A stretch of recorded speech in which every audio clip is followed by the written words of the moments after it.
Olha, eu estou intocável porque eu tô aqui vou para a Itália e tenho cidadania italiana. Mas, Luísa, o que dizem advogados e juristas? O que fatos recentes, inclusive, nos contam sobre esse processo de extradição envolvendo Brasil e Itália? Carol, bom dia agora de novo para você, para todos que estão conosco aqui neste domingo na CNN. Carol, realmente, a deputada Carla Zambelli, ela disse em entrevista aqui pro Bastidores CNN, né, ao longo da semana, que ela estaria intocável na Itália e, por isso, não temia uma prisão, né, uma ordem de prisão por parte do ministro Alexandre de Moraes, porque ela teria cidadania italiana e isso, segundo ela, poderia torná-la, né, imune a qualquer decisão judicial que pudesse implicar na detenção. Agora, Carol, existem precedentes que dão conta de extradição que ocorreram aqui, as extradições que ocorreram aqui no Brasil, em relação a pessoas brasileiras que haviam sido condenadas pela justiça, que tinham também cidadania italiana, moravam na Itália e foram extraditados para cumprir a pena no Brasil. Um dos exemplos que os especialistas e advogados sempre usam, Carol, é o caso do Henrique Pisolato, que era ex-diretor de marketing do Banco do Brasil. Ele foi condenado, né, no âmbito do mensalão e, com isso, ele morava na Itália e foi extraditado para o Brasil para poder cumprir a pena por aqui, e ele tinha cidadania italiana também. Então, a cidadania italiana, ela não torna Carla Zambelli intocável, como ela disse. Essa é a avaliação de especialistas da área do direito e também de ministros do Supremo Tribunal Federal, especialmente do entorno ali do ministro Alexandre de Moraes, que oficializou ontem, como estava contando a Gabi Veras, o pedido de extradição feito em razão da condenação, né, do trânsito em julgado, que a gente chama da sentença, que é quando uma sentença já não admite mais recursos, né, já esgotaram as possibilidades de recurso e, com isso, a pena pode começar a ser executada. A gente tem uma arte para mostrar sobre o passo a passo, né, os caminhos a partir daqui com o processo de extradição. O primeiro passo, Carol, é a formalização por meio do Ministério da Justiça de um pedido de extradição à Itália. Isso consta ali na decisão proferida ontem pelo ministro Alexandre de Moraes, decretando a prisão definitiva de Carla Zambelli.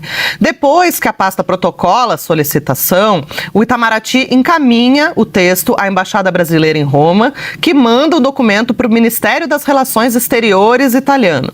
Então, o gabinete repassa para o Ministério da Justiça, que vai realizar ali um juízo de admissibilidade, né, para depois enviar ao judiciário, que vai decidir, no fim das contas, se aceita ou não o pedido de extradição. É claro que isso considera, né, Carol, acordos bilaterais entre Brasil e Itália, e como a gente vinha falando, já há precedentes, né, no sentido de permitir que cidadãos que tenham cidadania brasileira e italiana possam ser extraditados ao Brasil para cumprir a pena por aqui.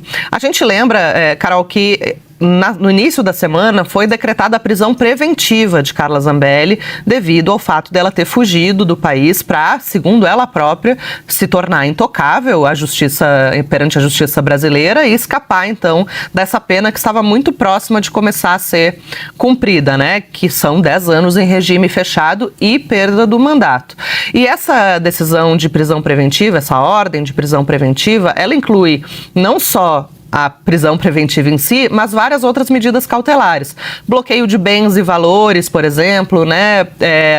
Foi notificada a Câmara para que bloqueasse os salários de Carla Zambelli, isso antes da licença ser oficializada, para que bloqueasse, inclusive, as verbas do gabinete de Carla Zambelli. Então, existem outras medidas que seguem em vigor e que não foram revogadas, digamos assim, com a ordem de prisão definitiva. O bloqueio de bens e de valores, ele segue vigente, né, e tem por objetivo realmente, né, dificultar, né, a manutenção de Carla Zambelli no exterior nesse contexto de fuga da justiça brasileira. E aí, agora na ordem de prisão definitiva, Carol, o pulo do gato foi que o ministro Alexandre de Moraes ordenou a prisão definitiva, porque a definitiva ela não precisa ser referendada, digamos assim, pela Câmara dos Deputados. Na preventiva, há uma margem para que o Congresso reveja essa prisão. Poderia haver uma reversão de cenário.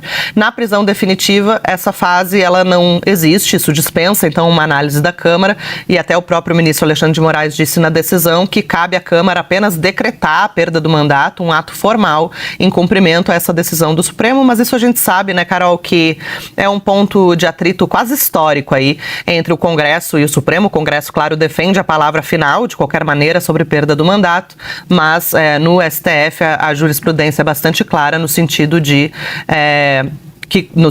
que a condenação, né, a perda do mandato, ela apenas exige um cumprimento automático por parte do Congresso Nacional. E aí vamos ver como é que Hugo Motta vai responder a essa determinação. Um pouco da reação que vem do Legislativo. Luísa Martins também de olho, monitorando. São os próximos passos do caso Carla Zambelli.